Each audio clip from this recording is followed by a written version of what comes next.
Bom, eu pedi, bom dia a todos e a todas, eu disponibilizei para vocês no AVA, além do texto das cartas portuguesas, que vocês viram que são somente 5 cartas. E quem leu as cartas vai perceber que elas são, eu falaria que elas têm um nível de redundância bastante grande. Elas vão se repetindo, os argumentos vão se repetindo, as dores vão se repetindo, tá? E também, para ler as cartas, eu juntei um artigo denominado As Cartas de Amor de Alcoforado e a Retórica da Persuasão. Está lá também, é da professora Eliane Teixeira, tá? A Eliane foi minha contemporânea no doutorado e ela é esposa do meu ex-orientador, tá?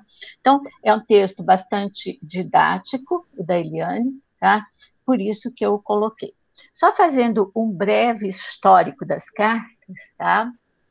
Então, as cartas portuguesas, é interessante que elas surgiram primeiro na França e escritas em francês, as lettres portuguaises traduites em francês, tá? Tendo como possível tradutor o conde de Guilherage, né? Guilherage.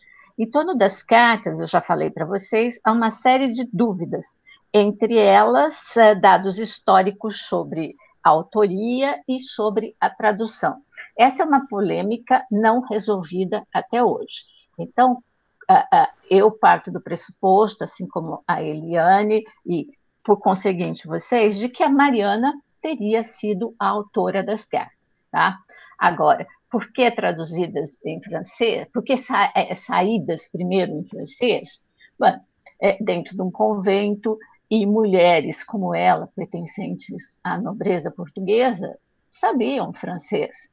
Como o possível amante dela no francês, então ela poderia ter escrito em francês. Então, há uma série de especulações, tá? Então, o certo é que nós tomaremos que ela própria escreveu.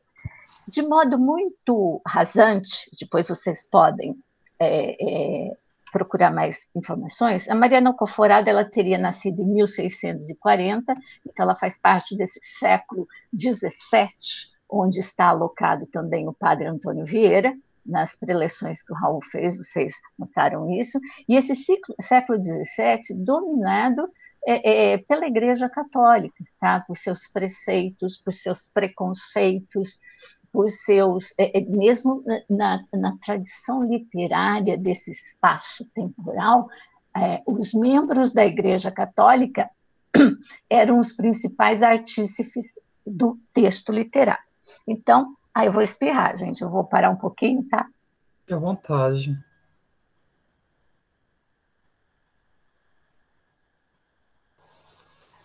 Na verdade, é alergia. Tá, Saúde. Obrigada, alergia.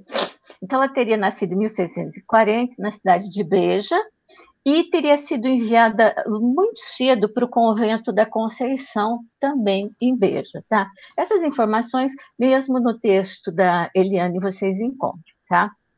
Seu envolvimento com o oficial francês chamado Noël Bouton, que é o Marquês de Chamilly, teria ocorrido entre 1667 e 1668. Tá? Ele era um oficial francês que estava servindo em Portugal e tem uma cena que é descrita aqui que me lembra tanto o Amor de Perdição, né? Que ele a teria visto na sacada do convento, e a partir dessa mirada eles teriam se apaixonado e coisa que o vale. Me lembra tanto o Amor de Perdição, porque é uma das situações, tá? O Simão, ele vê a Teresa, a moça por quem ele se apaixona, na sacada, eles estão na casa deles, né? Na casa que fica muito próxima, e depois a última mirada que ambos têm antes de morrerem, tá? A Teresa na sacada, no lugar mais alto do convento, e ele embarcado no navio que o levará para o degredo. Então, não sei, essa parte me parece, e para outros estudiosos, muito ligada à ficção, né? Para dar um ar de envolvimento que já começa à distância, como se houvesse já alguma coisa que os unisse. Enfim, vocês vão ler isso em outras situações, tá? Isso provocou um escândalo em Portugal e a saída de Chamilly de volta para o seu país. Ele prometeu que viria buscar Mariana, mas isso não aconteceu, tá? Mariana morreu em 1723, então ela teve uma vida longeva, né? De 1640 a 1723. Nós notamos também que o Vieira teve uma vida longeva. O Vieira viveu durante quase todo o percurso do século XVII, tá? A vida dos conventos era bem melhor do que a vida fora dele, né, gente? Imaginamos que as circunstâncias alimentícias, as circunstâncias de saúde talvez fossem melhores, ainda que o Vieira tenha sido preso, ainda que a Mariana tenha sido abandonada pelo seu pretenso amante, né? É interessante que as cartas elas primeiro saíram em língua francesa, depois foram traduzidas para o alemão e depois, segundo a historiografia, chegam à língua portuguesa, tá? E elas passam a ser conhecidas num grande círculo de escritores que são considerados clássicos e tradicionais dentro das suas literaturas. Por exemplo, na França, o Stendhal, o Racine, na Alemanha, o Rilke. Então, as cartas, elas são uma referência dentro desse amor, que dramatiza, que performatiza a paixão ao extremo. Eu não vou falar em amor trágico, porque aqui eu não quero, vamos dizer assim, confundir a noção de trágico com essa perspectiva de amor que dramatiza, que performatiza, que enuncia, tá? E por isso nos faz acreditar em toda essa dor, em todo esse sofrimento. Pois não, Letícia? Eu não sei se na carta fala, e eu deixei passar, mas qual era a idade da Mariana quando ela escreveu?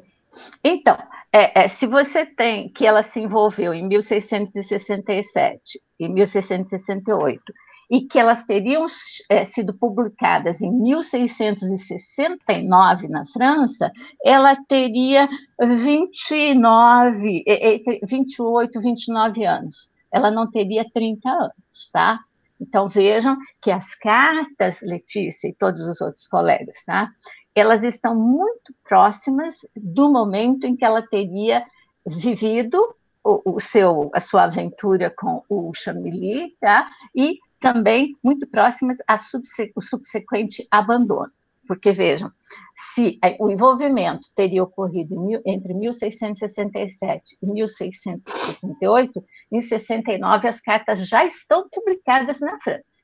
Tá? E ele já está de volta à França. Então, veja, Letícia, que é um tempo muito próximo, tá? Então, Raul, você abriu o seu...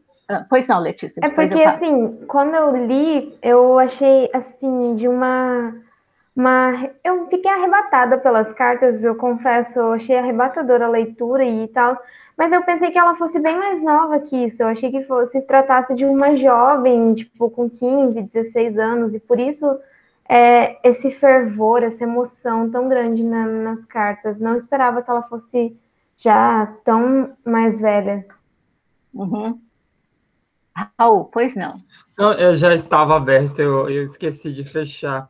Mas, já que você colocou, você falou sobre a dramatização e eu anotei também isso aqui nas minhas leituras, porque essa eu verifiquei, eu percebi assim que há uma dramatização muito forte no texto dela, tanto do sentimento, mas também da própria palavra, né? Como que ela vai articulando essa palavra e vai dramatizando o seu próprio texto, e no sentido de tornar mesmo, em algum momento até, está também no texto da Eliane Teixeira, persuasivo mesmo, de convencer ele, né?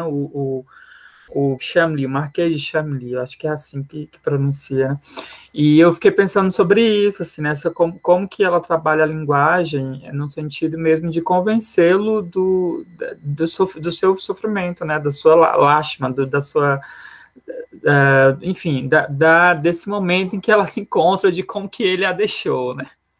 Então, Raul, os meninos e meninas, será que convencer o Chamilly ou convencer a nós, leitoras e leitoras?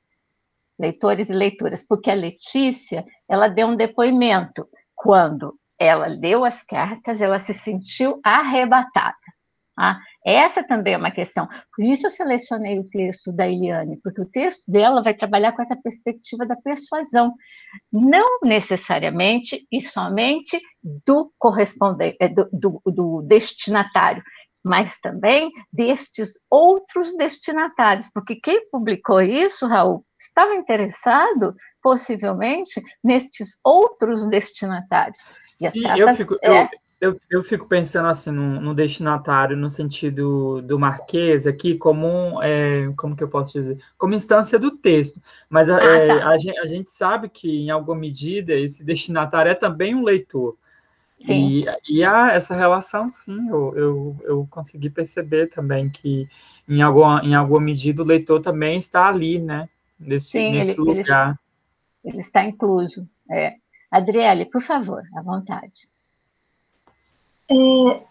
Quando eu estava lendo, a primeira coisa que eu lembrei é que nós temos aqui no Brasil a Manuela, sobrinha do Bento Gonçalves, da Casa das Sete Mulheres. Eu tenho até o livro, eu não terminei de ler, que tem algo que é muito parecido, mas a diferença é que a Manuela é coisa da cabeça dela, né?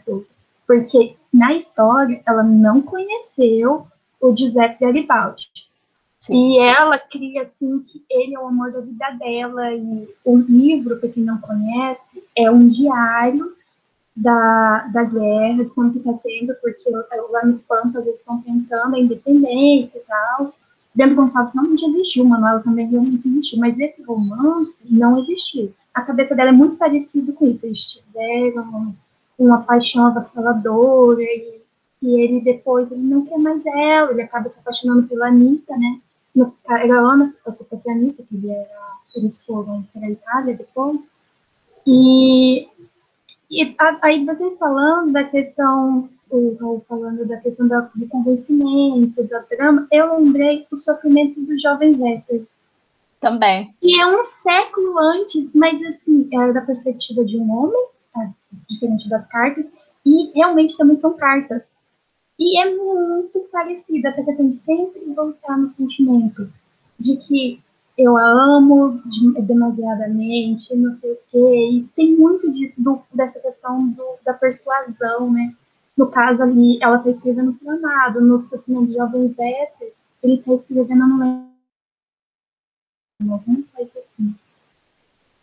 A Adriele fez referência a um texto clássico, né, que quando nós trabalhamos com o romance epistolar, o Werther é um clássico, e ele acaba servindo como uma espécie de modelo para se orientar, para se construir o percurso do amor romântico, Adriele, dentro da literatura romântica europeia, e eu diria que na literatura que está contigo à época, a essa literatura. Então, você fez, de fato, uma relação acertada com Goethe. Eu também só ia referir de passagem, mas a seu tempo eu falo, eu não conheço o livro A Casa das Sete Mulheres. Eu assisti a trechos da minissérie, que foi apresentada há algum tempo nas televisões brasileiras, numa rede nacional, tá?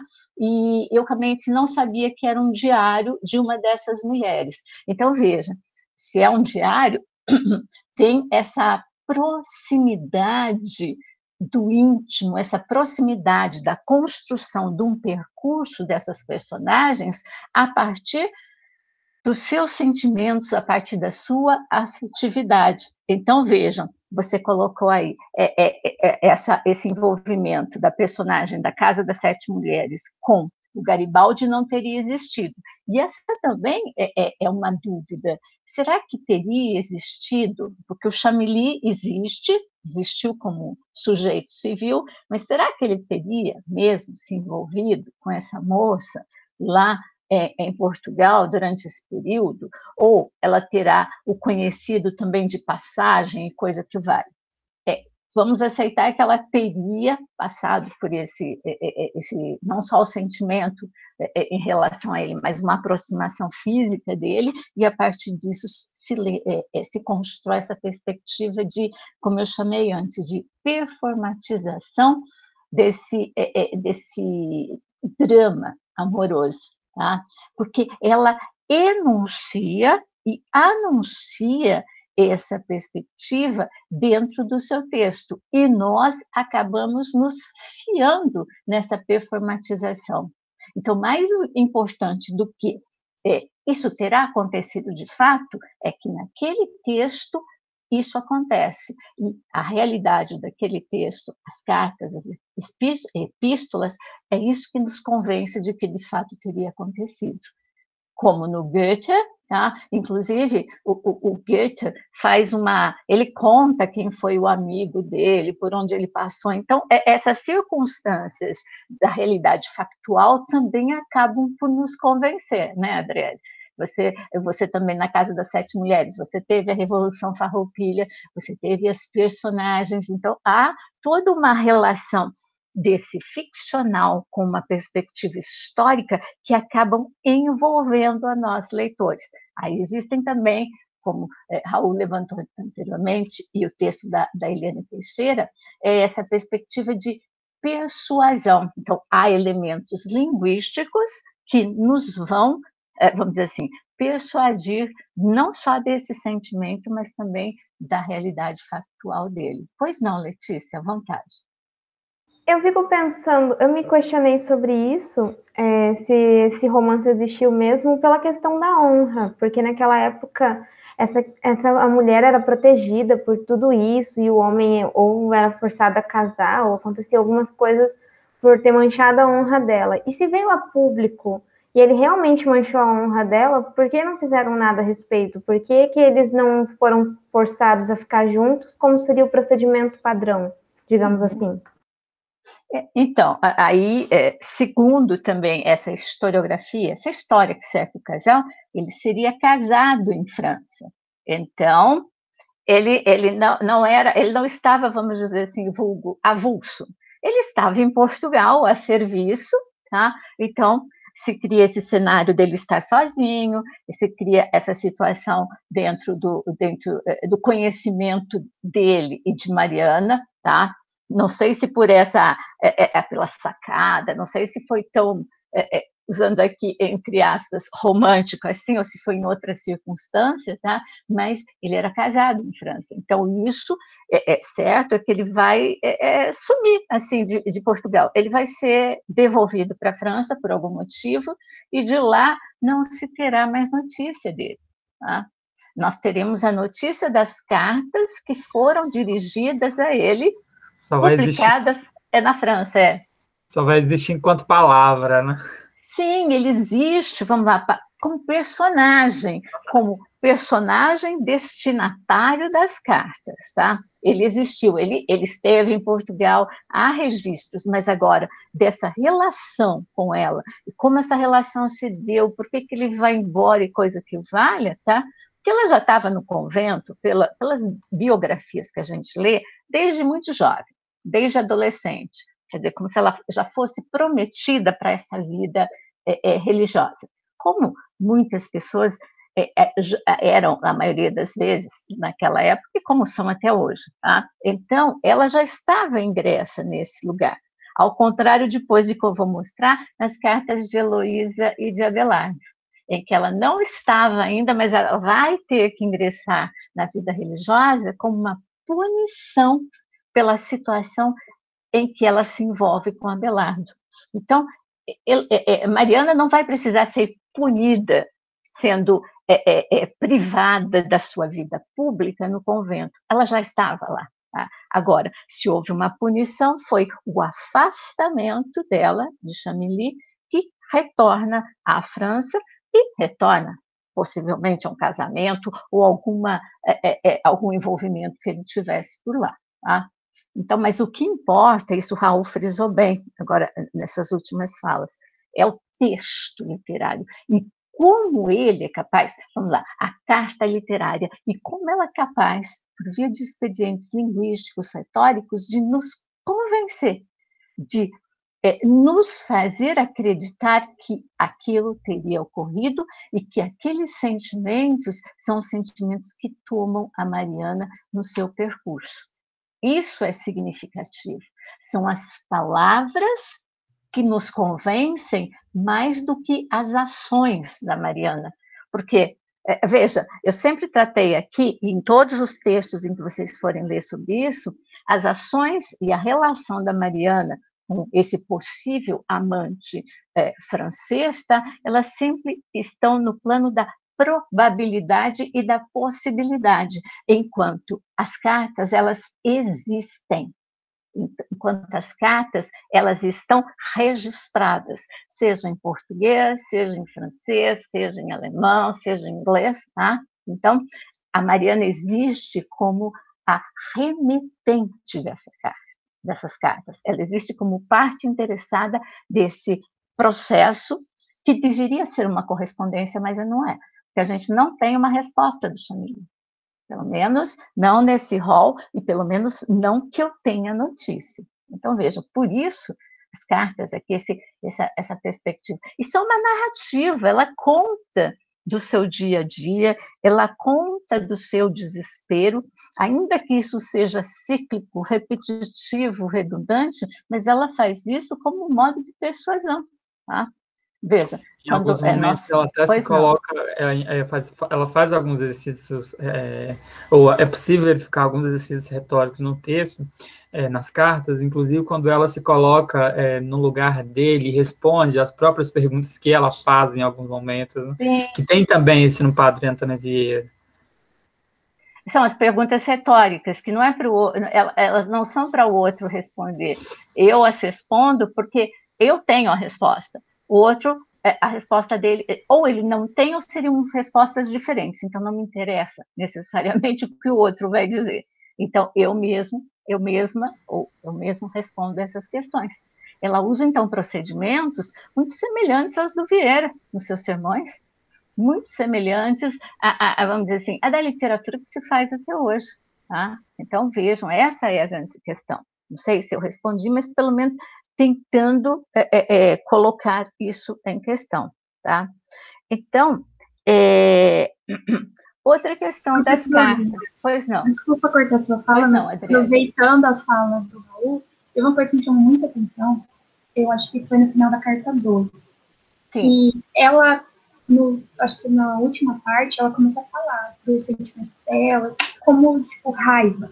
Ali ela demonstra um pouco de raiva em relação, que ela não queria ter visto, não sei, acho que eu comecei a terceira, que ela fala assim, que era melhor ela não ter visto ele nunca na vida, que não sei o quê, coisas assim. Aí no final ela tem a pena de mim, porque ainda te amo, nesse sentido.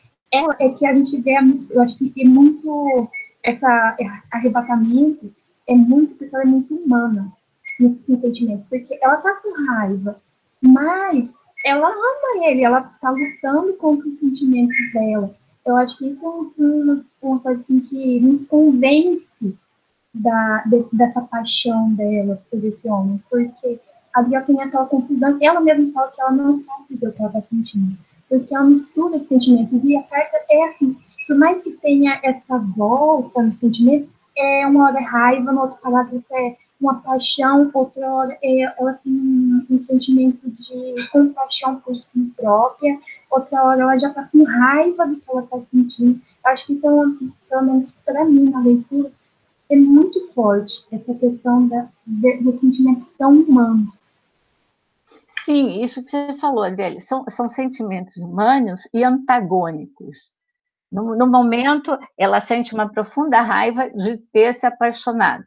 No outro momento, essa profunda raiva de si a leva a sentir culpa por isso. Então, vejam, não é o amor que ela sente pelo Chamilly que a leva a sentir raiva de si, ou pena de si.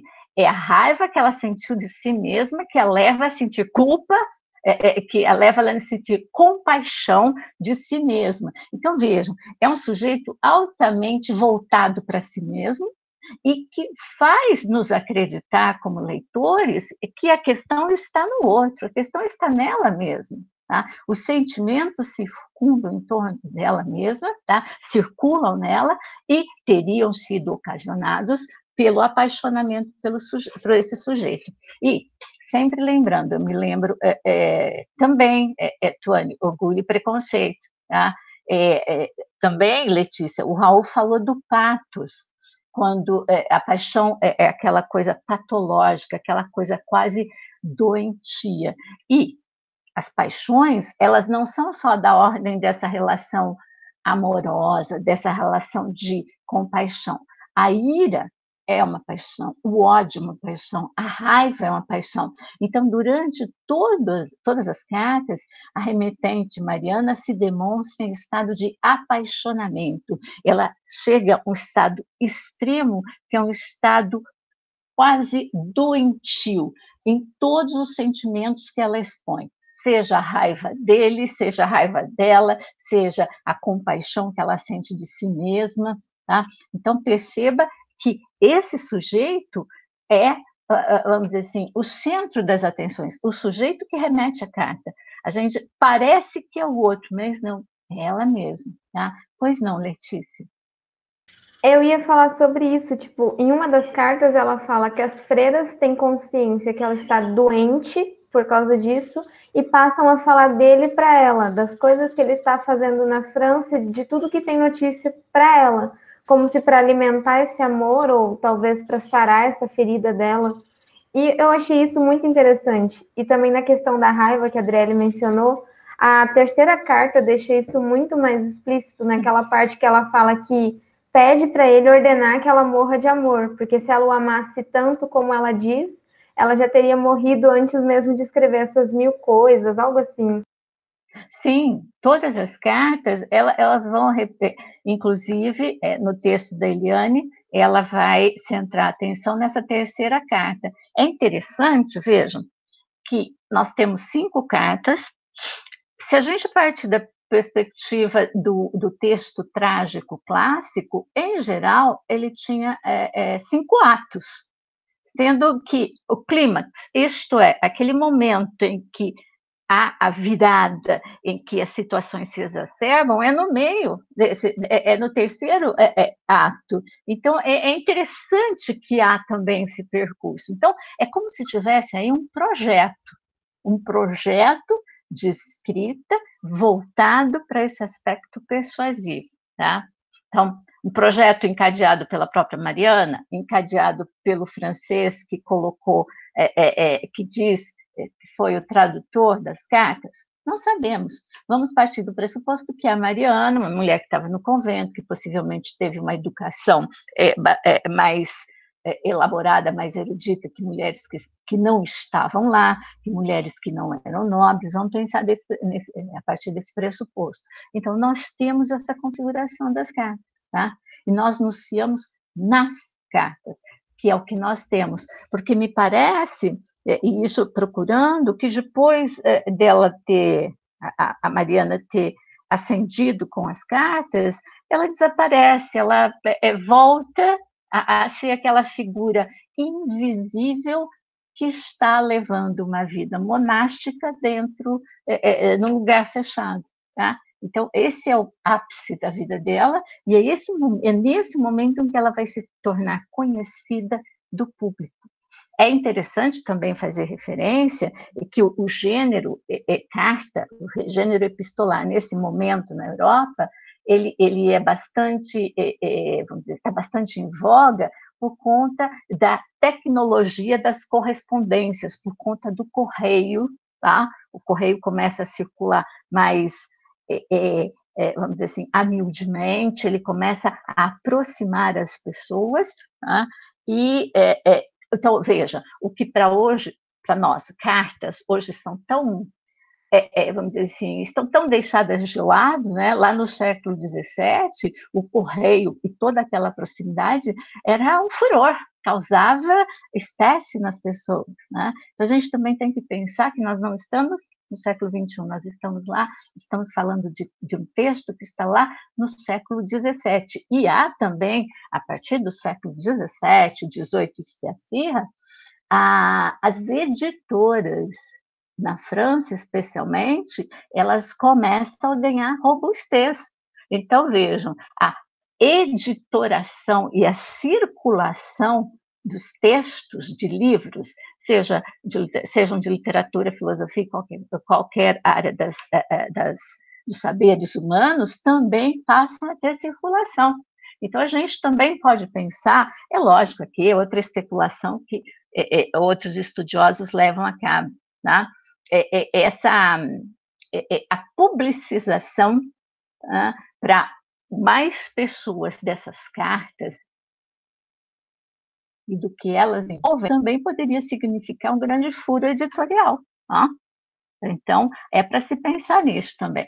É uma outra proposição, tá? E no lugar, vamos dizer assim, mais adequado possível, que é a França, onde as editoras, a circulação gráfica, tá? A publicização dos textos, para mais pessoas, está ganhando força dentro da Europa. Tá? Por exemplo, em relação a Portugal, que tem um parque gráfico editorial, naquele tempo, bastante restrito. Tá? Então, vejam, quanto mais a gente vai falando sobre as cartas, mais hipóteses vão vindo à tona, e mais, essa é a minha percepção, o texto literário, a carta literária ganha robustez. Ela é o que nós temos. A materialidade do texto é que nos vai dar respostas, vamos dizer assim, tangíveis e palpáveis para algumas questões que se colocam. Tá? Agora, as outras, existiu, ela de fato conheceu o Chamilly, não se interessou, foi embora, houve um escândalo, quer dizer, isso são todas especulações. O que resta, ao final, são as cartas, e são elas que devem nos orientar nessa leitura. Tá? Então, você falou sobre a questão da editoração, eu lembrei de um vídeo, palestra, porque a Abralic lançou no ano passado vários vídeos assim de alguns professores que gravaram, e ela deixou no site, a Abralic deixou no site, de professores que fizeram algumas palestras e volta e meia eles lançam algumas lá no site. E uma dessas aulas, desses vídeos curtos, era da Anelisa Ribeiro, que é professora do Instituto Federal, não sei se é de Minas, mas ela está ligada ao doutorado da Unicamp.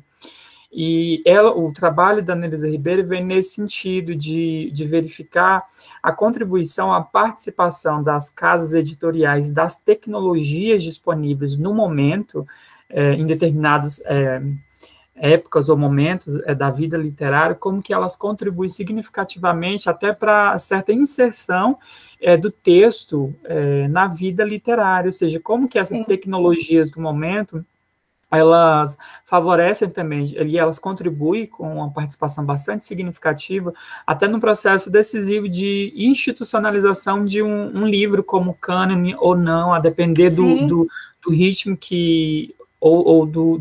de como essas editoras e essa tecnologia está envolvida. E aí, quando ela falou a Eliane Teixeira falou dos Correios, e de como que a tecnologia dos Correios favoreceu a essa difusão da carta, da perspectiva epistolar, aí eu lembrei disso, de como que é importante também a gente pensar em como o favorecimento da tecnologia no momento que se tem contribui para a gente pensar a própria persistência do texto, né, como que o texto se insere mesmo na nossa vida. É claro que há também uma demanda do próprio texto, mas também a questão da editoração, de como é feito e de como que essas casas editoriais participam, a depender de qual casa lança determinados livros. Eu acho que há também um modo de chegada mais rápido ao leitor, eu acho também. Então, eu fiquei pensando nisso, em como que esses recursos e as tecnologias disponíveis no momento em relação às editoras e como que essas editoras estão situadas.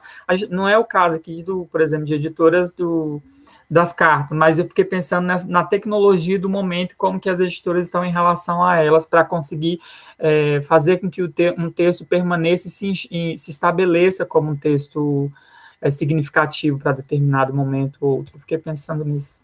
É como se ele se estabeleça e como ele passa a circular. A grande questão aí, me parece que é a questão da circulação, a publicização e a garantia da circulação desse texto e que artifícios garantem essa circulação entre o maior número de pessoas possível. Porque a gente está falando aqui de uma mercadoria, nós estamos falando aqui, de alguma maneira, em relação às cartas, um texto que passa a ser mercadejado, tá?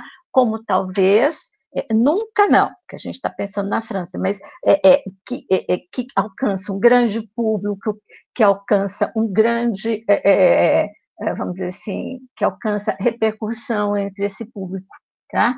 Então, nós estamos falando dessa virada, em que o texto literário e as artes, do modo geral, passam a ganhar uma visibilidade para além de um nicho circunscrito de pessoas.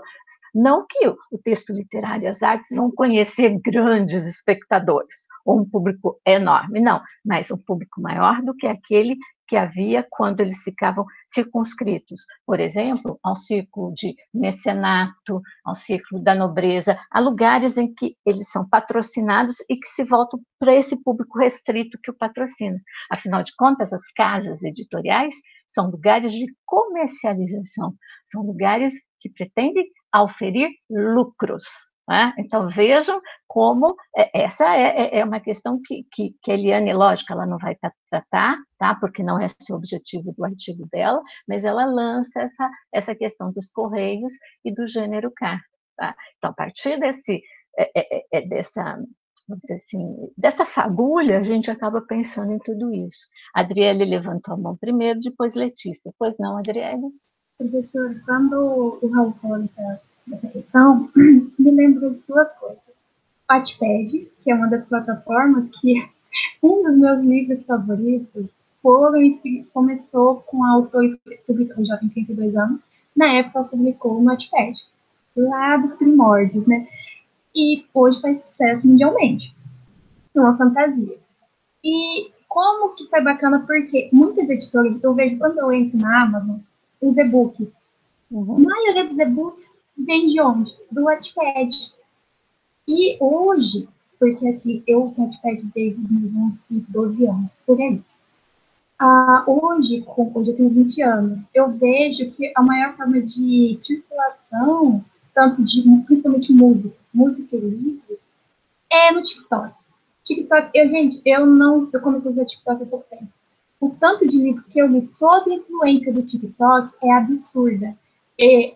Foi ontem eu mandei para a Letícia um livro, porque eu vi esse mesmo livro o dia inteiro, passando no TikTok sobre alienígenas. Eu nunca, em sã consciência, eu iria ler um livro sobre alienígenas. Nunca. E eu fiquei super curiosa. E sabe o que me deixou mais assustada? Na última resenha que eu vi, ele está em primeiro lugar dos mais vendidos na Amazon mundialmente. Você tem noção disso? Da questão da circulação? Antes era o correio, agora nós temos o TikTok. Nem o YouTube, claro, o YouTube teve o seu apogeu, não sei. Hoje eu acho que pela questão de estar sendo pago, né, ele deu uma caída, mas ainda assim, né, ele está em alta. Como que essas tecnologias influenciam a minha vida? Gente, eu nunca tinha lido um livro, mas agora eu estou procurando um livro, porque eu só encontrei em inglês, para poder ler ele, para ver se eu encontrei em espanhol, para eu tentar ler, porque eu fiquei super curiosa com tanto de gente falando dele. Letícia, e depois eu faço um comentário, pois não? Não, eu perdi a linha de raciocínio eu lembrei do livro que ela estava falando ali. Mas eu estava pensando aqui em uma possibilidade com relação às cartas. Essas cartas realmente terem existido, mas terem sido extraviadas, tipo, com essa questão da ascensão das editoras e com essa questão das cartas estarem em alta no século XVII. Porque é muito estranho ela ter escrito tantas cartas, como é mencionado, e só 5 terem sido publicadas. Será que essas 5 não foram as melhores dessa leva? E aí eles publicaram numa tentativa de recriar esses 5 atos que a senhora mencionou ali e por essa editora em ascensão, isso ser, tipo, existir de verdade, ter existido, mas ter sido transformada numa ficção visando lucros? É uma hipótese possível, é uma hipótese, tá? Mas eu vou sempre reforçar, lógico, eu estou dando aula de literatura, né? Então, a gente vai reforçar esse texto, a materialidade desse texto, mas é uma possibilidade, porque se ela teve um envolvimento tão intenso com esse sujeito, será que teriam sido só 5 cartas? Será que nunca chegou nada a ele? Será que ele nunca respondeu? Então, são perguntas que vão ficar, tá? São especulações. Mas a questão que a Adriele chama atenção é bastante significativa. Então, se naquele momento as cartas, o correio, vamos dizer, se essa circulação de correspondências por esse meio que naquela época envolvia uma certa tecnologia, né, tecnologia disponível na época, tá? Hoje, essas plataformas, né, você citou o TikTok, coisa que valha, elas vão criando também nichos de consumidores. Então, nós começamos a discutir aqui, de alguma maneira, a partir das cartas, como a literatura e a arte passam a ser consumidas, como elas passam a circular entre o número maior de pessoas, tá? No primeiro momento, a partir de uma plataforma, vou chamar o correio também de plataforma, aqui para a gente usar uma expressão muito contemporânea, tá? E depois eles saem desse lugar para chegar a outros lugares. Por exemplo, as pessoas ainda querem ler, ainda que não leiam textos em volume, em brochuras, mas leem. Outro dia eu vi na Amazon um livro que queria, meu filho falou, está R$1,99 o texto para você pôr no seu, aquele, como que se chama? Kindle. O Kindle. Kindle. Quer dizer, R$1,99 é barato, vamos lá. E se você já tem o lugar, você já tem um lugar físico para, vamos dizer assim, baixar esse texto, então isso barateia bastante a coisa. Nós temos as estantes virtuais da vida no Brasil, onde você encontra, a depender do livro, eles variam de R$5 a 120, 200, 300, a depender do que você quer, né? Que tipo de leitor você é. Então, há esse espectro de mercado, esse lugar de mercado que é significativo.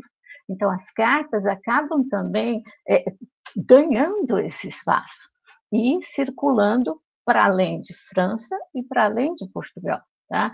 E, de alguma maneira, dizendo alguma coisa para esses seus leitores, porque são os afetos humanos, tá?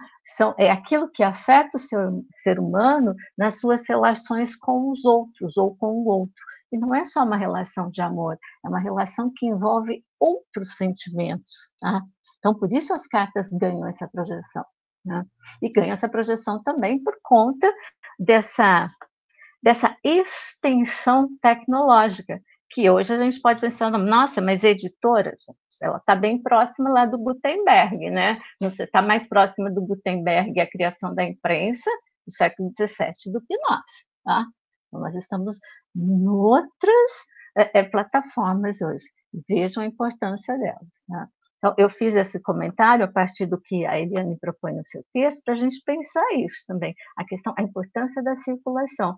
Aí, eu não sei em que medida, eu fiquei pensando em cultura de massa, tá? Mas eu não vou lidar com essa questão, porque para mim me parece anacrônico, tá? Me parece anacronismo eu falar no século XVII, mas eu já posso pensar na gênese de uma certa cultura de massa, de uma circulação de um determinado gênero que vai dizer alguma coisa para a maioria das pessoas, tá?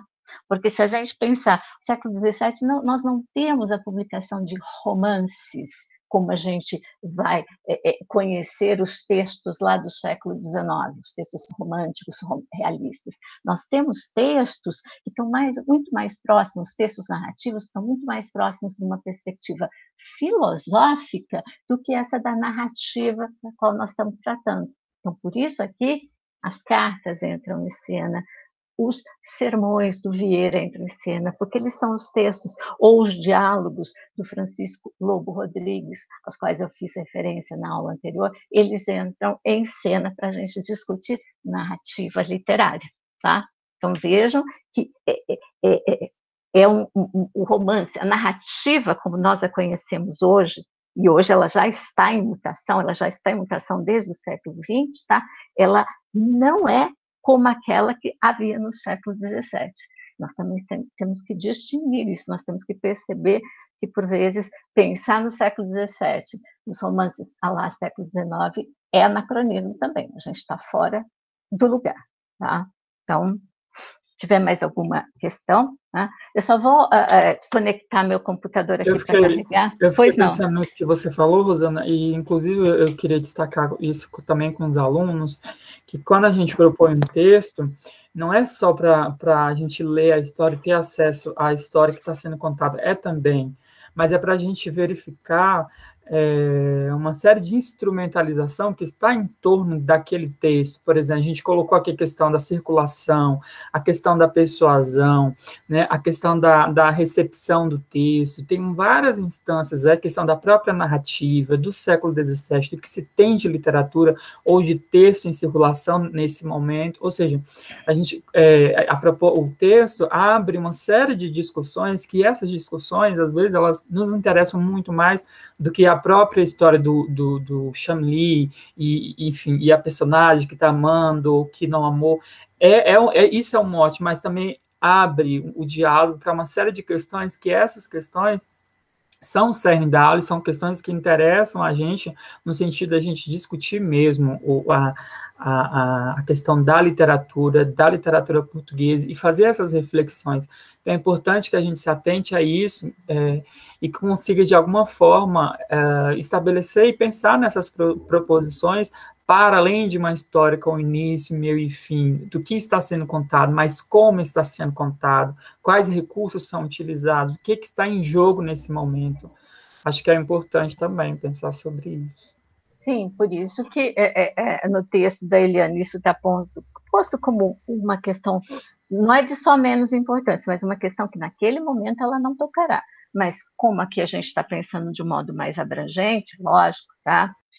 O lugar ocupado por essas cartas num determinado espaço temporal. Essa é a grande questão também, mas então, tinha que falar sobre ela, tá? Então, em face disso, continuando agora no texto da Eliane, tá? Na página 6 e 7, a Eliane vai falar o seguinte, eu leio as palavras dela. Uma carta, mesmo quando fictícia, ao confrontar o emissor e o destinatário, plenamente identificados no espaço relativamente pequeno, supõe uma intimidade ou a expressão mesma da intimidade. Então, mesmo quando fictícia, tá? Então, voltando à questão, quando a Adriele chamou a luz o Werther, do Goethe, né? A gente fica perguntando, será que o Werther, o amigo, na verdade não chama-se Werther, né? O amigo que o Goethe faz referência, acho que chama Jerusalém, é um nome parecido com Jerusalém, tá? Será que ele teria vivido toda aquela narrativa e teria cometido suicídio? Então, o importante não é o que ele teria feito, mas como essas relações de intimidade surgem e são narradas. O leitor acaba tendo um duplo papel. Ao assumir o de emissor, abre vicariamente, isto é, ele assume a dor desse emissor. É premiado com revelações íntimas. Nesse jogo duplo, ele acaba sendo duplamente gratificado, porque cria a ilusão da sinceridade e ou da naturalidade das confissões feitas a ele de um modo mais direto.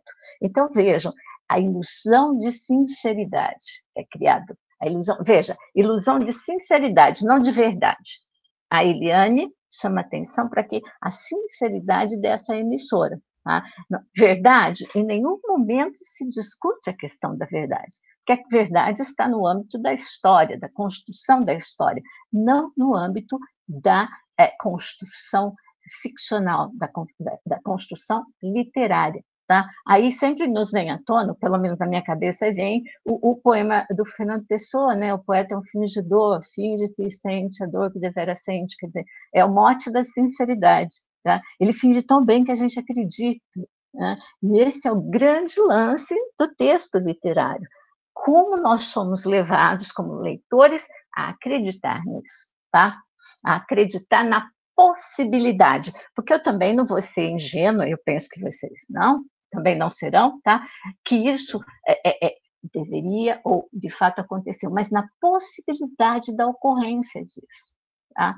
Essa relação de verossimilhança, essa é a relação de verossimilhança.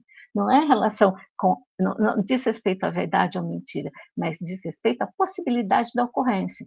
Então, o texto, por via dos expedientes, texto literário, por via dos expedientes materiais que ele coloca em cena, nos faz acreditar na possibilidade, que é isso que Aristóteles coloca em cena na sua poética, possibilidade. Ele não fala em verdade, ele não fala em mentira, ele não fala em outras categorias. Tá? Então, aqui nós temos em cena a possibilidade. Tá? Então, alguém quer falar? Aquilo que poderia ter sido, né? No campo da possibilidade, eu fiquei pensando. É aquilo que poderia ter sido. De repente, pode ter havido o envolvimento, mas será que ele teria sido dessa maneira como narrado pela Mariana, ou por esse emissor? Tá? Eu não vou saber, vocês não vão saber. Mas o certo é que isso que nos afeta, isso é, como a Letícia disse, isso que aprendeu, isso que arrebatou, para usar o verbo que a Letícia utilizou. Foi o que está escrito nas cartas, não o que foi, ou que factualmente, não o que está construído como, não o que teria sido o acontecimento passado, mas como essa ação passada está representada pelas palavras na carta.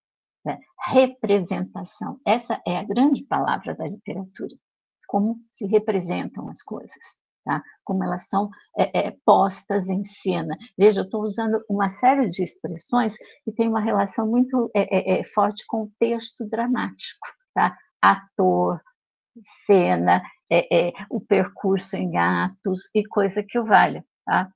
Então, aqui, a Mariana, ela é personagem, ela atua em favor, e com toda uma retórica em favor, na defesa da sua personagem, daquela personagem que sofreu, daquela personagem que ainda sofre, daquela personagem que vive situações dilemáticas, polêmicas consigo mesma.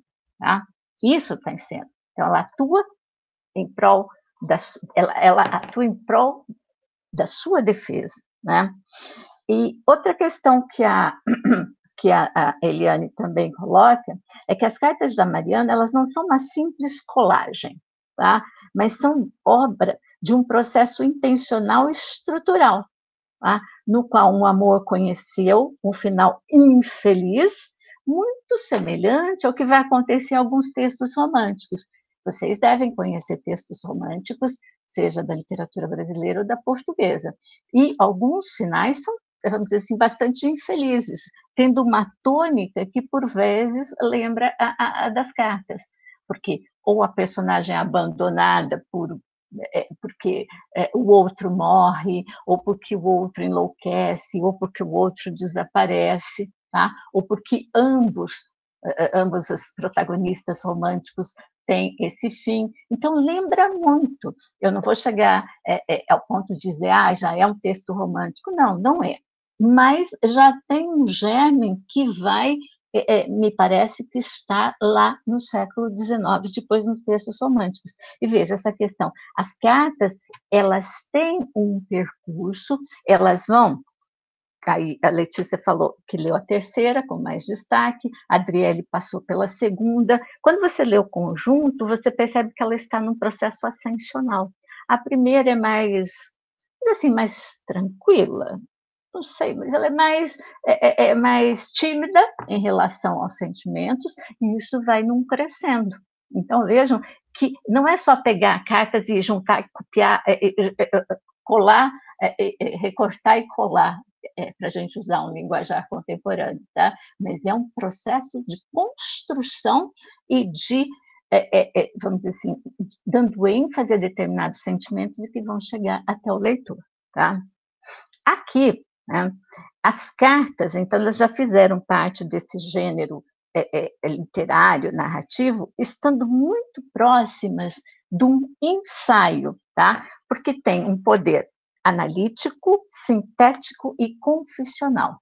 Tá? Então, vejam, porque nós estamos, vamos lá, vocês nem tanto, talvez o Raul também nem tanto, mas eu, quando se escreviam cartas com mais frequência, lá na década de 70, 80, em geral, se falava muito mais dos sentimentos do que se ficava analisando esse sentimento, de onde ele surgiu, por que ele surgiu, como ele pode ser resolvido, não.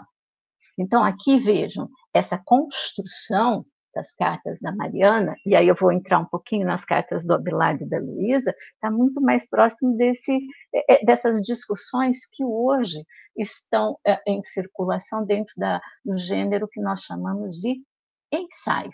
Tá? Então, especulações acerca do surgimento de alguma coisa, possíveis proposições para que o problema seja não resolvido, mas pelo menos argumentado com uma certa qualidade, pela sua positividade ou pela sua negatividade, coisa que o vale, tá?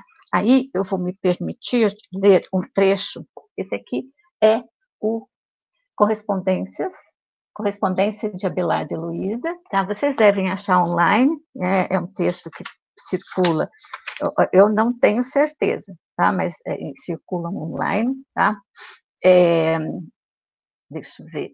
Veja, esse aqui é sobre o texto, sobre a correspondência de Abelardo e Luísa, tá? Mas que pode ser espraiado para os textos da Mariana, as cartas da Mariana, tá? Esses correspondentes empregam, abrandada por uma experiência mais rica, sensibilizada pelo uso bíblico, a Mariana não vai fazer referência ao texto bíblico, tá? Mas a Heloísa e o Abelardo, sim. Escapava assim, mais que o francês, então, a convenção e o simplismo. É assim que Heloísa, não menos que Abelardo, avança lentamente em seus meandros interiores, é isso que a Mariana faz, tá? Onde ela projeta a luz de um fogo sempre ardente após, no caso de Abelardo e Heloísa, 12 anos de separação.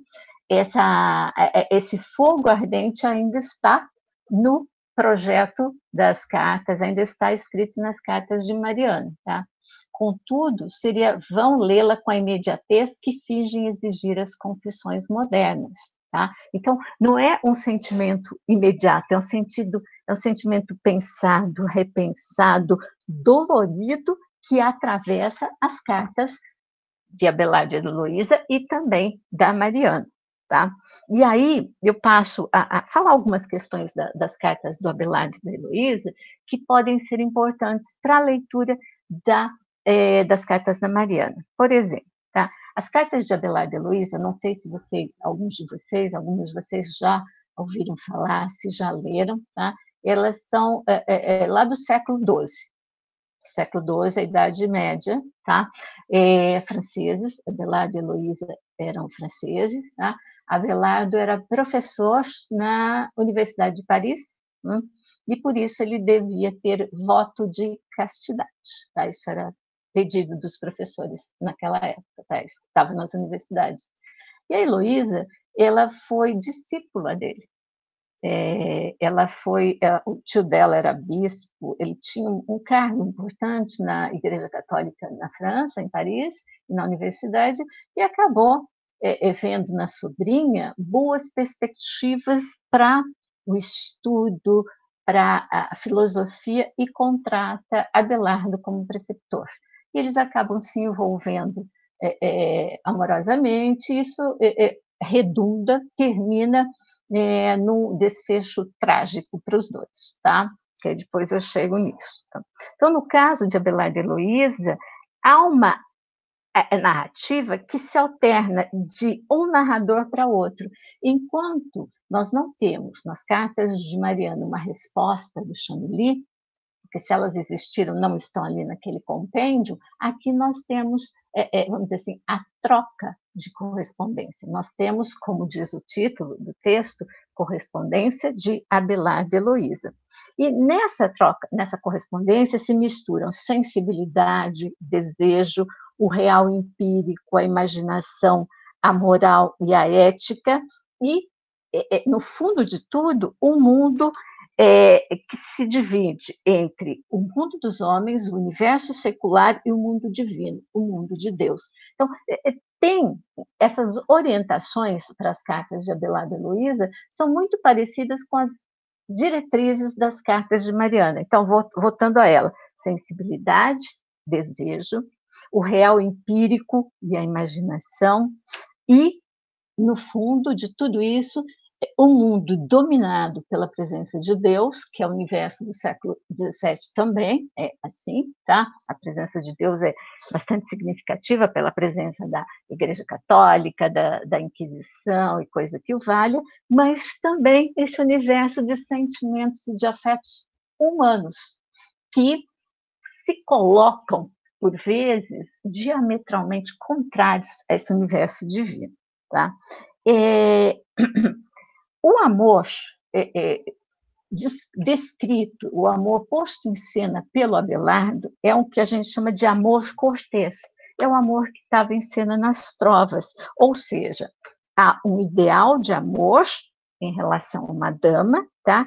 E numa retórica imaginativa que fala sobre o desejo reprimido, tá?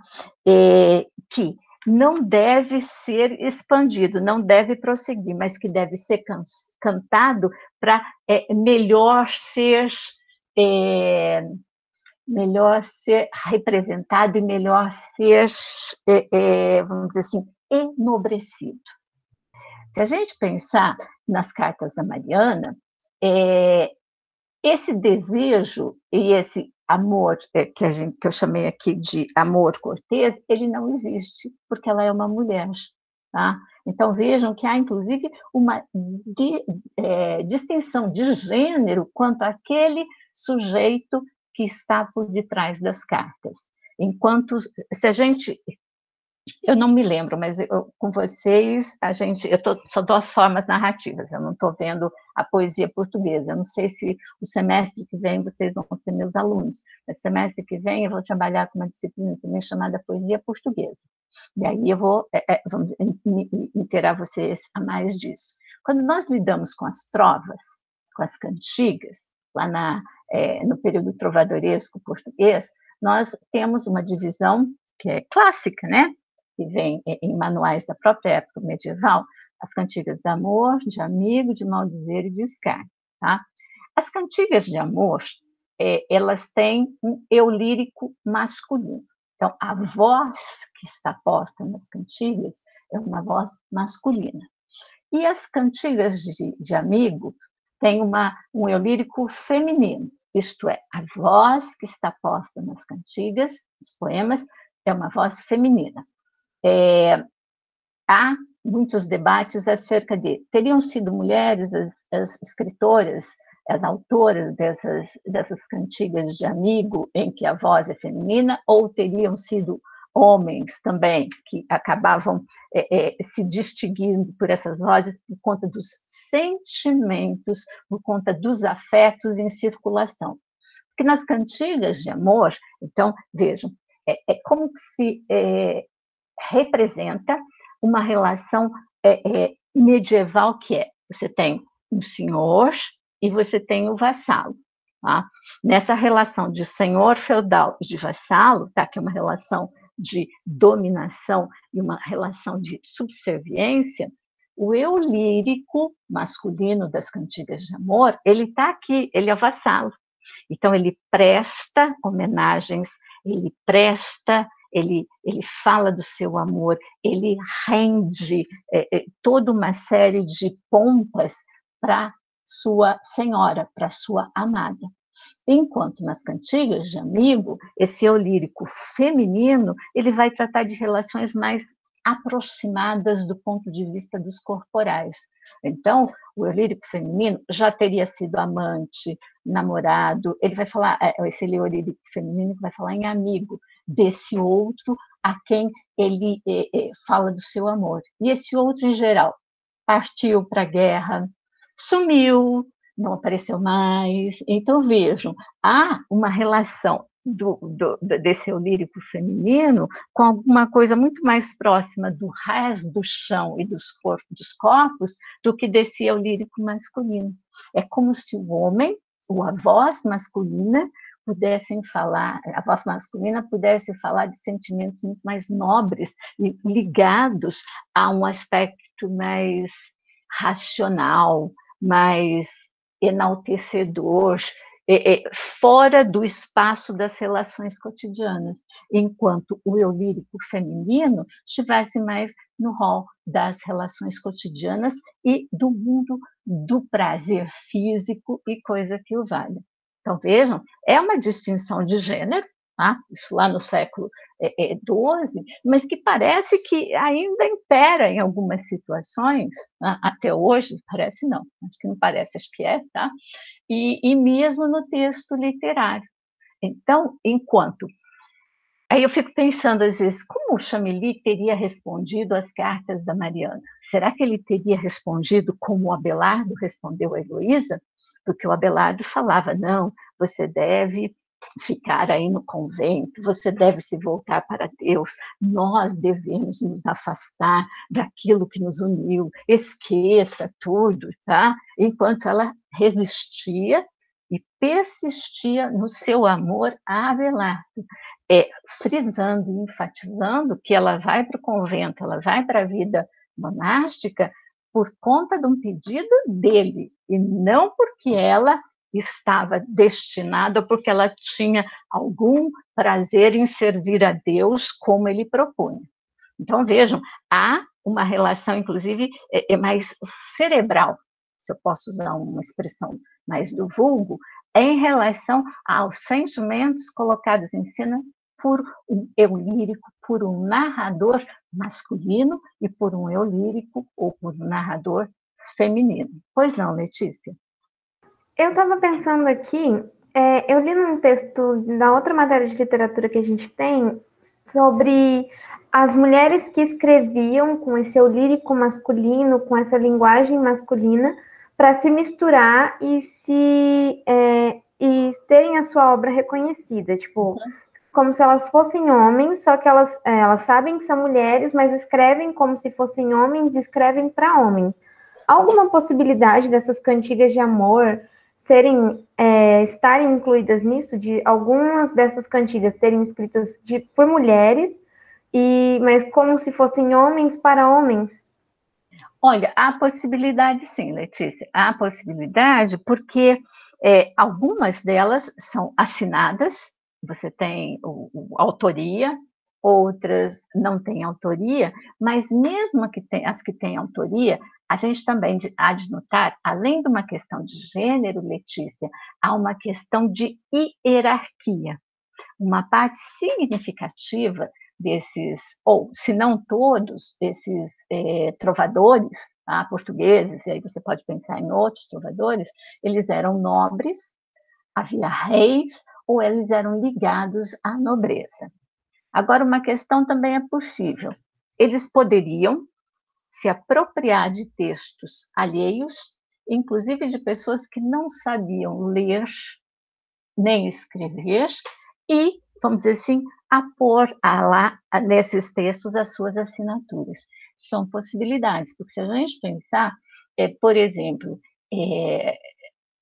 como era facultado o ensino da leitura e da escrita para as mulheres na Idade Média?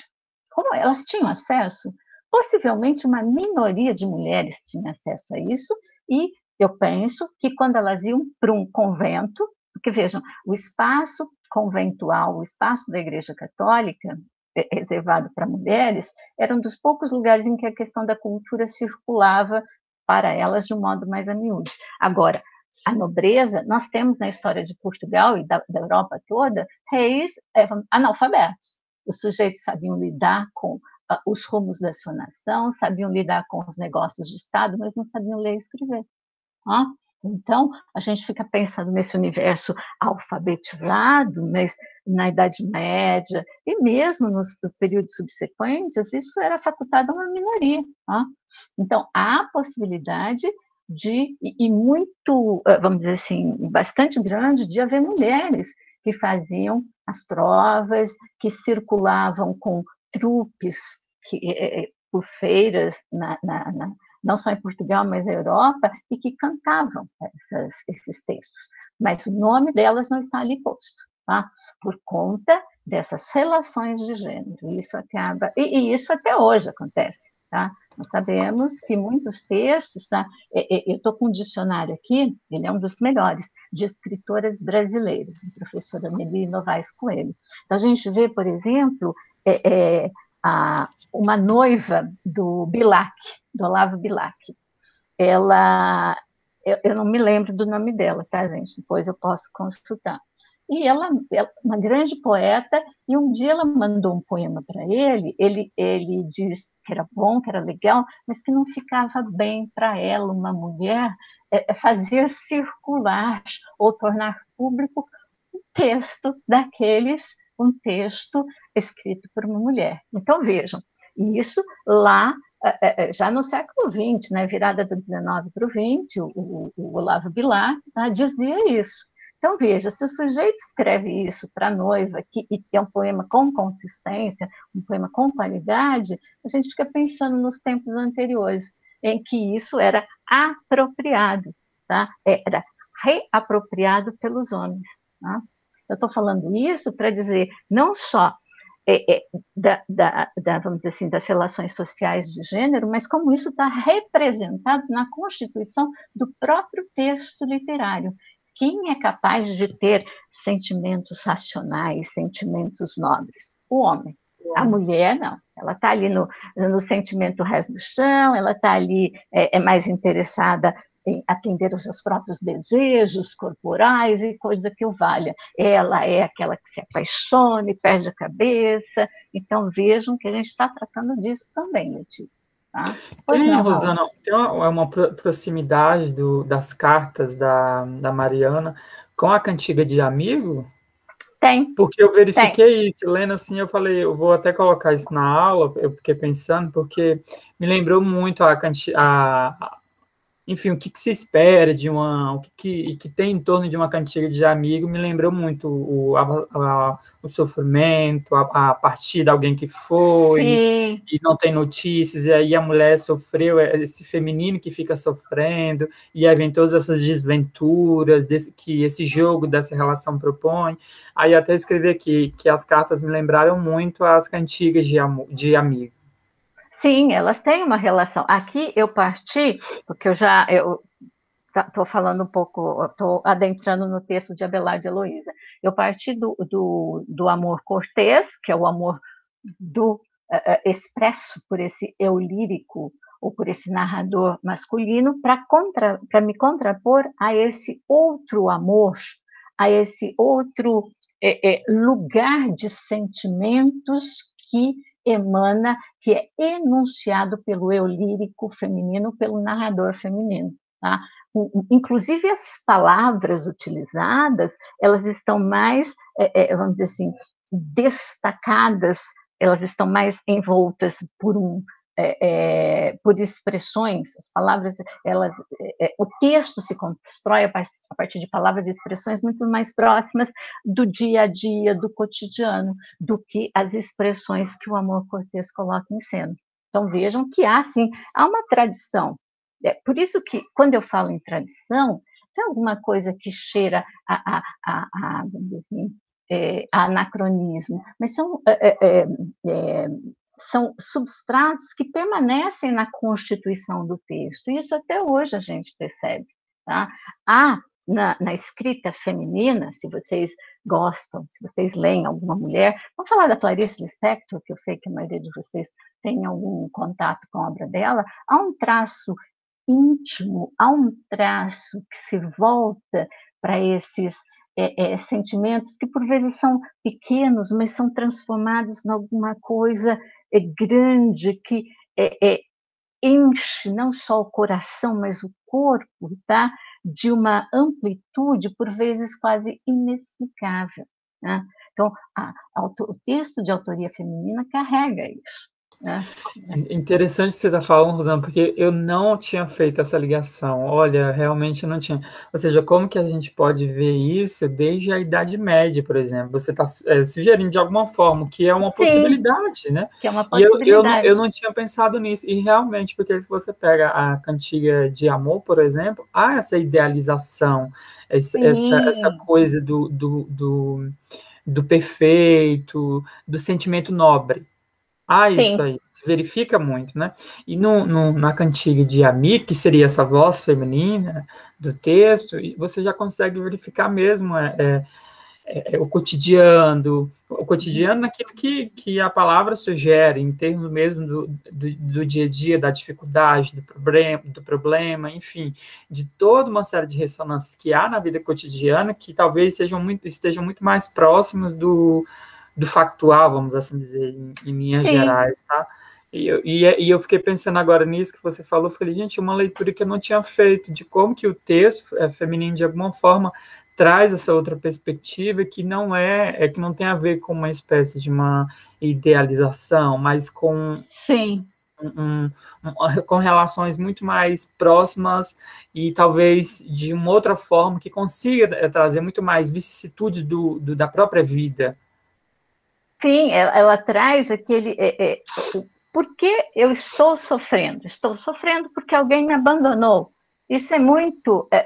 agora, no amor cortês, não, estou sofrendo porque alguém talvez nem perceba que eu estou sofrendo por ela.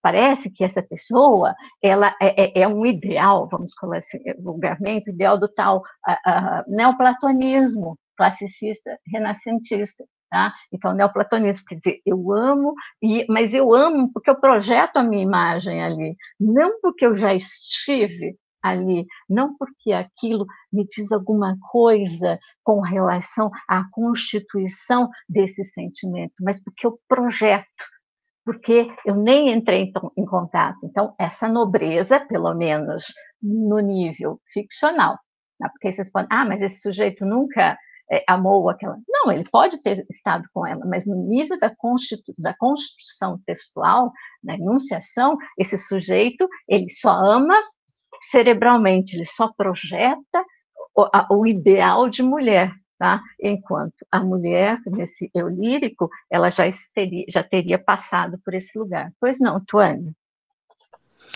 Não, professora, eu achei curioso, né, porque a senhora estava falando da Idade Média, daí eu lembrei do Outono da Idade Média, do Huizinga, né, onde ele fala bastante dessa coisa dos hereges, que, como no final de semana, não sei, os pais levam seus filhos, claro que não tinha final de semana naquela época, mas assim, levavam como se fosse para ver os hereges sendo queimados.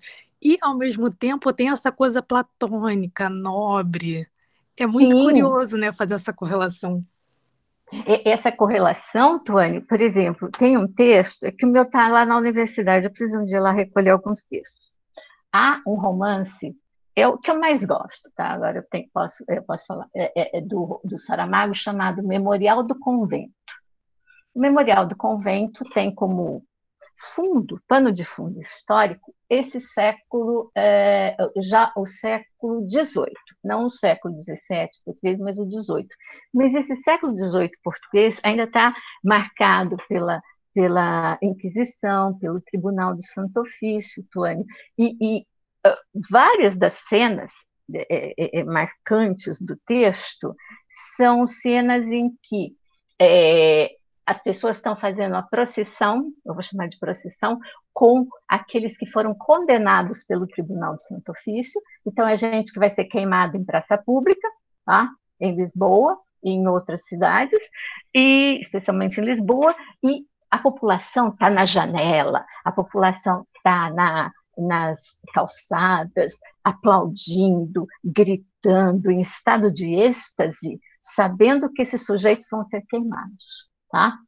Quase que num estado, vamos dizer assim, eu falei êxtase mesmo, de desejo, de tesão, de ver a morte e a violência praticada contra o outro. Então, vejam, esses espaços em que você falou da Idade Média, nós estamos aqui falando das cartas da Mariana, século XVII, eu estou fazendo alusão ao momento histórico do romance do Saramago, Memorial do Convento, vejam o título, Memorial do Convento, tá? Que vai também representar a construção de convento de Mafra, em Portugal, convento gigante que existe em Portugal, tá? Mas como esses lugares controlados pela Igreja Católica, e no caso, a gente pode achar outras fés protestantes, mas aqui no caso, como é Portugal, tem uma relação muito grande com a Igreja Católica, tá? Como há esse misto, essa tensão entre o desejo e o acompanhamento de uma cerimônia que é uma cerimônia ligada à Igreja Católica. A violência contra esses corpos que vão ser mortos, que vão ser, vamos dizer assim, vão ser sacrificados no ritual de purificação, porque eles abjuram, eles vão se, vamos dizer assim, se livrar dos seus pecados, mas por isso vão ter que pagar com o corpo, tá? Então, essa tensão, Tuane, ela é bastante significativa, é uma tensão que está posta no texto também da Mariana Alcoforado, tá? Só que é uma tensão, ela está muito mais, vamos lá, preocupada com esse sentimento que ela tem em relação ao Chameli, em relação a esse outro, do que com a relação que ela mantém com a Igreja Católica, tá? Então, se você se interessar, leia o Memorial do Convento, do José Saramago. Você vai falar, gente, o que é isso? Né? As pessoas assistindo a um ritual de morte, a um ritual de dor, de sofrimento, de violência, e elas estão... tá? Também, né? Nelson Rodrigues também há essa tensão. Me parece que a palavra tensão entre o corpo e aquilo que está para além do corpo. Eu não vou chamar espírito nem alma, porque tem, vamos dizer assim, vamos fazer umas restrições, mas aquilo que não está no corpo, que está reside dentro desse corpo e que faz dele um lugar sagrado, mas ao mesmo tempo o corpo é um lugar de profanação. São essas dicotomias, tá, que circulam dentro desses textos. Tá? Por exemplo, só para vocês terem uma ideia, a primeira carta da Heloísa, ela vai escrever o seguinte, na Abelardo. Deixa eu ver. Aqui. Eu seleciono alguns trechos, mas depois, tá? Ela escreve: sabes, meu amado, e todos o sabem, o quanto perdi em ti. Sabes em que terríveis circunstâncias a indignidade de uma traição pública arrancou-me do século ao mesmo tempo que a ti, e sofro incomparavelmente mais pela maneira por que te perdi do que pela própria perda. Quanto maior o objeto da dor, maiores devem ser os remédios do consolo. Tu só, e não um outro, tu só, que és a causa única da minha dor, me trarás a graça do consolo. Tu só, que me contristaste, poderás trazer-me alegria ou ao mesmo amenizar minha pena. Tu só o deves... Veja, ela repete, tu só. Essa anáfora, isso aqui é uma anáfora, quando você tem essa repetição, tá? Ela fala, não foi outra coisa, não foi a traição pública, foi você, tá? Eu passaria por tudo por você. Tu só o deves a mim, pois cegamente cumpri todas as tuas vontades, a ponto de, não podendo me decidir a te opor a menor resistência, ter a coragem de me perder a mim mesma sob tua ordem. Gente, se vocês acharam as cartas da Mariana arrebatadoras, leiam as da Heloísa, tá? Eu imagino que vocês encontrem online. Você já percebe como essa coisa... Nossa, nem mais por um efeito inacreditável, meu amor tornou-se tal delírio que se arrebatou, sem esperança de jamais recuperar o único objeto do seu desejo. no dia em que, para te obedecer, tomei o hábito e aceitei mudar de coração. Veja, tomei o hábito, ela se converteu, e ela se converteu para obedecer a ele, não porque havia qualquer relação dela com Deus, com a igreja, ela tinha vontade disso. Proveite assim que reinas como único Senhor, tanto sobre minha alma como sobre meu corpo. Há uma questão explícita aqui. Por isso que eu quis ler trechos para vocês, que a Mariana ainda parece acobertar essa relação sexualizada. Tá? Ela não, ela fala disso. Era somente tu que eu desejava, não aquilo que te pertencia ou aquilo que representas. Não esperava nem casamento, nem vantagens materiais. Não pensava nem em meu prazer, nem nas minhas vontades. Buscava apenas, bem o sabes, satisfazer teus desejos. O nome de esposa parece mais sagrado e mais forte. Entretanto, de amiga sempre me pareceu mais doce. Então, veja a palavra amigo, a palavra amor. Inclusive, o uso, então, da palavra amigo reporta a essas cantigas. Tá? Esse é um texto originalmente em francês, eu estou com uma tradução de língua portuguesa, tá? Mas provavelmente isso não esteja diferente em língua francesa. Tá? Teria apreciado, permite-me dizê-lo, o de concubina ou de mulher de vida fácil, tanto me parecia que, em me humilhando ainda mais, aumentaria meus títulos a teu reconhecimento e menos prejudicaria a glória do teu gênio. Quer dizer, ela está aos pés, para usar até os pés, o conjunto de poemas da Ana Cristina César, ela estava aos pés dele, tá? E a história deles é interessante, tá? Então, como que essa presença carnal erótica, ela permeia todo o texto da Heloísa. E eu contei uma parte da história, né, de Heloísa e Abelardo. O momento em que eles são descobertos, tá? Eles são separados, e antes de ingressarem na vida conventual e do mosteiro, tá? O Abelardo é castrado, tá? Amando do tio da Heloísa. Então, ele ainda vai ele vai ainda conviver com a castração, tá? Ele fala muito sutilmente sobre isso, mas ela vai falar sobre a castração e como isso vai repercutir na vida futura dele. Tá? Então, ele perde um dos índices da masculinidade, daquilo que mostra e que o representa como um macho, como um homem. Então, do modo como ela fala, às vezes parece que ele também vai para o convento por conta de não poder mais exercer essa masculinidade. Tá? Então, há sutilmente no texto dela uma acusação desse tipo, porque ela é toda apaixonada, como eu vi, mas ela também não deixa barato, tá? Ela também vai cutucá-lo, como ele poderia ter feito alguma coisa. E eu sugiro, para quem quiser, que assista ao filme Em Nome de Deus, que é baseado, que tem seu roteiro construído a partir da história de Abelardo e Heloísa. Tá?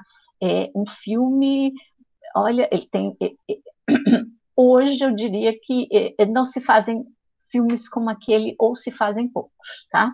Em que toda essa trama, né, inclusive a castração, e como a Heloísa não tem afeto pela Igreja Católica, mas por Abelardo e a sua recordação, tudo isso está posto em cena, num filme bastante significativo. E antes de eu chegar porque aí na aula que vem eu vou me deter mais ainda no texto das cartas portuguesas, tá? É isso mesmo, Tuane. Tanto que eu não vou usar esse poema do Camões, mas na aula seguinte eu separei um outro poema do Camões para falar desse fogo que arde, tá? Então, eu estava lembrando dessas cartas. Eu leio revistas femininas também para me distrair, tá? Tem uma seção na revista Marie Claire que se chama Eu Leitora. Vocês, não sei se vocês são leitoras, ou pode abrir na internet, tá? Na internet tem a revista Marie Claire, ela tem uma seção chamada Eu, leitora, né? Que é o vocativo, né? E que essas mulheres fazem depoimentos por vezes, alguns mais apaixonados, tá? Mas, em geral, hoje são depoimentos ligados à violência contra ela própria, tá? O último depoimento que eu li é de uma indígena, tá? Que hoje é arquiteta em São Paulo, tá? E que ela vai falar sobre as relações, uma relação amorosa tóxica que ela teve, um estupro, um assédio, coisa que o vale. Mas então, vejam, a gente está falando de cartas como se elas fossem um tanto anacrônicas, mas ainda numa revista feminina existe uma, vamos dizer assim, uma parte da revista dedicada a esses depoimentos. Algumas vezes a gente tem o nome oficial dessas pessoas, mas mais das vezes há pseudônimos, para elas não serem reconhecidas, né? Mas são cartas em que, são depoimentos em que a violência, o amor, a paixão, o abandono, a dor, a morte, elas circulam por aí. Então, ainda há cartas, como a da Mariana, como a da Heloísa, só que hoje elas estão sob a forma, nessa revista, de depoimentos. Vocês podem achar em outras revistas, tá? Mas isso vocês podem ver online, tá? Eu acho que é do mês de maio, já está em circulação. Vejam como a estrutura retórica, como a construção está muito ali parecida com a da Mariana, tá? Então, só para fazer uma lembrança, que isso também me interessa, fazer um recorte que aproxime esses textos do passado de textos ainda em circulação, porque senão parece que as coisas, vamos dizer assim, por que essa professora está falando sobre isso? Por que a gente está discutindo isso se não existe mais? Então, existe, tá? E ainda há pessoas interessadas nisso, e essa voz feminina circula no depoimento, circula na carta, circula na denúncia. É interessante pensar na palavra da expressão denúncia. De alguma maneira, se a gente pudesse pensar, é uma coisa que me veio agora, tá? As cartas da Mariana denunciam uma situação feminina, denunciam a vida de uma mulher com 29, quase 30 anos, que passou a sua vida todinha trancada dentro de um convento, porque ela vai ser mandada jovem para lá, porque a mãe queria, os pais queriam, e aí? E esse conhecimento com o público, e esse outro lugar no mundo? Então, ela vai fazer a denúncia. Naquele momento, provavelmente, ela não pensava nisso, ela estava pensando nesse amor, mas hoje é um estado de denúncia daquele corpo trancafiado, daquele corpo isolado, daquele corpo que precisava se expandir, e expandiu seus sentimentos por algum canal, e o canal foram as cartas, tá? Então, eu fiquei pensando na importância da carta como arquivo, né, desse momento. Não sei se é o caso, assim, pensar. Também. Arquivos de si também, desse próprio sujeito, de um recorte de espaço temporal, né, também, não sei. Só que eles vão ser dados como arquivo hoje também, né? A nossa perspectiva contemporânea de arquivo. Aquilo que precisa ser aberto, aquilo que precisa ser lido, aquilo que precisa ser analisado com essa perspectiva. E aí, o arquivo que faz a denúncia da situação desse corpo, desse sentimento, tá? Veja, essa é uma leitura contemporânea das cartas. Que é intimista, né? Que é intimista, sim, mas também se abre para outras relações. Para outras relações e para dizer da sua própria situação, tá? Porque ela diz isso. É como a carta. Tem um conjunto de cartas, tá? Que eu não achei aqui nos meus livros, tá? Eu vou achar quando eu não precisar. Se não me engano, é uma tese de doutorado, uma dissertação de mestrado da Unicamp, sobre cartas que sujeitos que ou já haviam se reconhecido como homossexuais ou estavam querendo esse reconhecimento, eles mandam para revistas masculinas. Acho que tem uma revista chamada Lampião, depois vocês procurem. A revista Lampião, ela foi bastante, eu não sei foi um jornal, o Lampião da Esquina, não foi? Isso. Não é o que Silvério Trevisan? Isso, então, é Lampião, e como esse jornal, como essa revista, eu não me lembro, tá, Raul? Foi importante para essas pessoas se manifestarem, porque ali as pessoas não colocavam seus nomes, colocavam pseudônimos ou iniciais e relatavam as suas experiências, compartilhando aquilo que não poderia ser compartilhado no dia a dia, no seu cotidiano. Então, vejam que tipo de experiências estão postas ali, tá? E que estava ali no âmbito daquele jornal, daquela revista, daquele meio de comunicação. Então, veja, são os corpos homossexuais, aqueles que eram, mesmo quando se reconheciam como, não poderiam também bradar ou falar das suas coisas. Ou então aqueles que estavam ainda no silêncio, estavam ainda, vamos dizer assim, deixados no fundo daquele armário, no fundo daquela gaveta. Então, eu me lembro desse texto, tá? É um dos primeiros, se não o primeiro meio de comunicação, veículo de comunicação voltado para essa abertura do discurso da população LGBT do Brasil. E, se eu não estiver enganado, é o João Silvério Trevisan, quem encabeça tudo isso. Isso. Uhum. E é uma das grandes referências quando se fala no assunto, por ter aberto aí vários caminhos nesse sentido.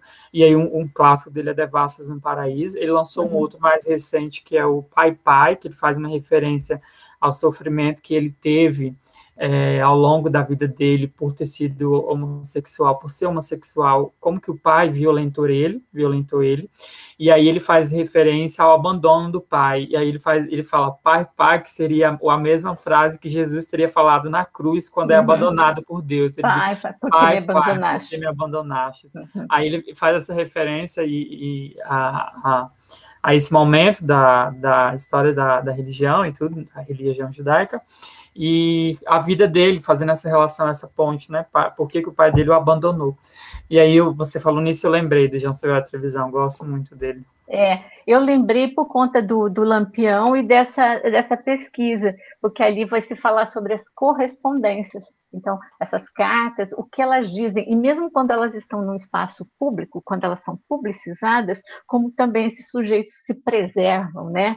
E como eles denunciam a partir de alguma coisa que aparentemente não parece denúncia, tá? Como é preciso ter sutileza e como é preciso usar as armas retóricas, linguísticas para fazer isso, mais ou menos como a seu tempo e no seu lugar histórico a Mariana fez, e que hoje nós podemos fazer essa leitura, tá? A Tuane falou de uma disciplina que fala sobre os corpos sitiados, são corpos sitiados mesmo, tá? Então, gente, só vou parar de gravar aqui, tá? Para a gente poder depois eu encerrar as aulas, tá? Então, por enquanto é isso. Vamos lá.